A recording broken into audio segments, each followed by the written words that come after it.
할렐루야, 존귀하신 하나님의 이름을 찬양합니다. 오늘도 기쁘고 감사한 마음으로 하나님을 예배하길 원합니다. 5월 30일 목요일 아침 예배를 하나님께 올려드리겠습니다. 기도하겠습니다. 은혜와 자비로 오늘도 저희와 함께 하시는 주님 감사드립니다. 매일의 삶 속에서 저희들의 삶을 주관하시고 동행하여 주심을 감사드립니다. 오늘도 저희들은 이 세상 속에서 오직 주님만을 의지하며 나아갑니다. 오늘 시작되는 하루 가운데에서도 친히 찾아와 주셔서 저희들과 함께 동행하여 주시옵소서. 그리하여 우리들이 때때로 갖게 되는 죄된 생각과 나쁜 마음들을 예수 그리스도의 능력으로 물리쳐 주시옵시고 오직 주님의 은혜와 사랑 안에 거하는 축복의 삶을 누리게 하여 주시옵소서. 감사드리며 예수님의 이름으로 기도드립니다. 아멘.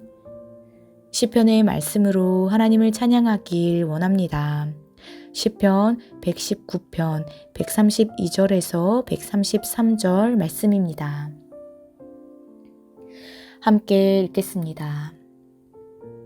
주의 이름을 사랑하는 자들에게 베푸시던 대로 내게 돌이키사 내게 은혜를 베푸소서. 나의 발걸음을 주의 말씀에 굳게 세우시고 어떤 죄악도 나를 주관하지 못하게 하소서. 아멘.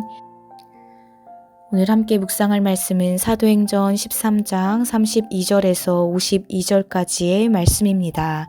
오늘 말씀이 길므로 32절에서 41절까지의 말씀만 읽도록 하겠습니다. 함께 읽겠습니다. 우리도 조상들에게 주신 약속을 너희에게 전파하노니 곧 하나님이 예수를 일으키사 우리 자녀들에게 이 약속을 이루게 하셨다 함이라.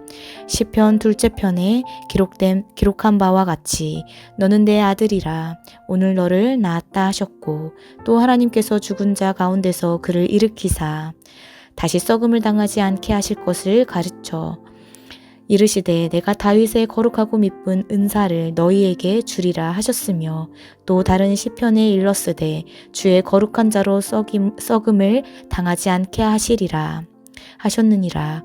다윗은 당시에 하나님의 뜻을 따라 섬기다가 잠들어 그 조상들과 함께 묻혀 썩음을 당하였으되 하나님께서 살리신 이는 썩음을 당하지 아니하였나니 그러므로 형제들아 너희가 알 것은 이 사람을 힘입어 죄 사함을 너희에게 전하는 이것이며 또 모세의 율법으로 너희가 의롭다 하심을 얻지 못하던 모든 일에도 이 사람을 힘입어 믿는 자마다 의롭다 하심을 얻는 이것이라.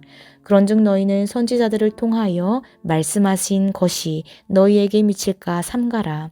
일렀으되 보라 멸시하는 사람들아 너희는 놀라고 멸망하라. 내가 너희 때를 당하여 한 일을 행할 것이니 사람이 너희에게 일러줄지라도 도무지 믿지 못할 일이라 하였느니라 하니라. 아멘. 할렐루야. 오늘 아침 예배에 나오신 해림의 모든 성도님들을 주님의 이름으로 환영하고 축복합니다. 오늘 말씀은 유대인의 배척과 이방인의 영접이라는 제목으로 은혜의 말씀을 나누어 보고자 합니다. 먼저 38절에서 39절의 말씀을 다시 한번 읽어보도록 하겠습니다. 그러므로 형제들아 너희가 알 것은 이 사람을 힘입어 죄의 사람을 너희에게 전하는 이것이며 또 모세의 율법으로 너희가 의롭다 하심을 얻지 못하던 모든 이래도 이 사람을 힘입어 믿는 자마다 의롭다 하심을 얻는 이것이라. 아멘. 사도 바울은 오직 예수 그리스도를 통해 의롭게 됨을 선포하고 있습니다. 예수님께서는 십자가에 못 박혀 죽으시고 다시 부활하셨습니다. 이것은 단순한 역사적 사실이 아니라 나와 절대적으로 관련이 있는 사건입니다. 예수님께서 죽으시고 다시 부활하신 이유가 무엇입니까? 로마서 4장 24절 25절의 말씀을 보면 의로 여기심을 받을 우리도 위함이니 곧 예수 우리 주를 죽은 자 가운데서 살리신 이를 믿는 자니라. 예수는 우리 범죄함을 위하여 내어줌이 되고 또한 우리를 의롭다 하심을 위하여 살아나셨느니라 라고 증거하고 있습니다. 그렇습니다. 예수님의 죽으심은 우리의 죄 때문이며 부활하심은 우리로 의롭다 하심을 얻게 하기 위한 것입니다. 우리가 구원받게 된 이유는 바로 예수님의 죽으심과 부활하심으로 가능한 것입니다. 우리의 믿음은 이 사실을 기억하며 흔들림 없이 믿음으로 우리들의 신앙과 그리스도로 향한 믿음을 지켜 나가야 합니다. 우리가 의심 없이 믿고 주님을 따를 때에 우리는 예수 그리스도를 통해 의롭게 되며 진정한 그리스도의 자녀된 삶을 살아갈 줄로 믿습니다. 이후 40절과 41절의 말씀을 보면 청중을 향한 경고의 말씀이 나와 있습니다. 이스라엘 백성들은 하나님의 뜻 가운데 있지 않을 때마다 선지자들의 책망과 경고를 끊임없이 듣고 살았습니다. 하나님은 어김없이 선지자를 보내어 이스라엘 백성들이 죄를 지을 때마다 책망하셨습니다. 그러나 이스라엘 백성들은 선지자의 경고를 받고도 자신의 죄를 깨닫지 못하며 반복되는 죄의 악순환을 갖게 됩니다. 이러한 선조들의 실패와 실수는 이스라엘 백성들에게 다시 해당되지 않을 것이라고 생각하며 교만과 방심으로 인해서 결국 이스라엘 백성들은 죄의 악순환을 지속하게 되었습니다. 정말 지혜 있는 성도들은 자신의 지혜를 자랑하지 않습니다. 결코 자신을 과신하지 않습니다. 성경에서 실수한 사람을 보고 쉽게 정죄하는 일에 빠지지 않습니다. 오히려 실수한 모습 속에서 자신을 비추어 보며 경계하며 자신의 태도를 가다듬습니다. 우리 역시 죄에서 자유로울 수 없습니다. 그리고 그 죄에 대한 대가는 결코 피할 수 없습니다.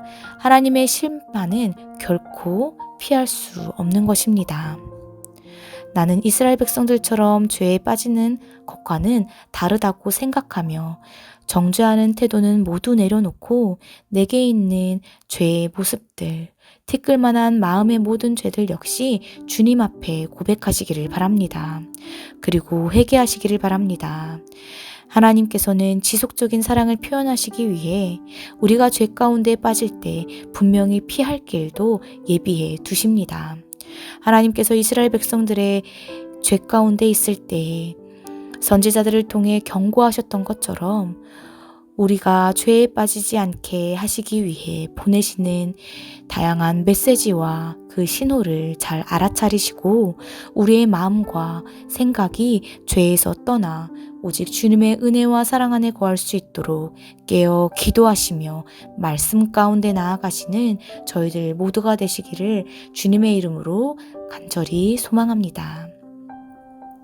이 시간 오늘 주신 이 말씀 붙잡고 함께 기도하겠습니다. 은혜와 사랑이 충만하신 하나님 아버지 감사합니다. 주님, 저희들은 주님의 자녀입니다. 저희들은 예수 그리스도를 믿음으로 말미암아 의롭게 되었으며 구원받는 자녀가 되었습니다. 주님, 그 명료한 사실을 잊지 않고 그 믿음을 끝까지 지켜나가는 저희들이 되게 하여 주시옵소서.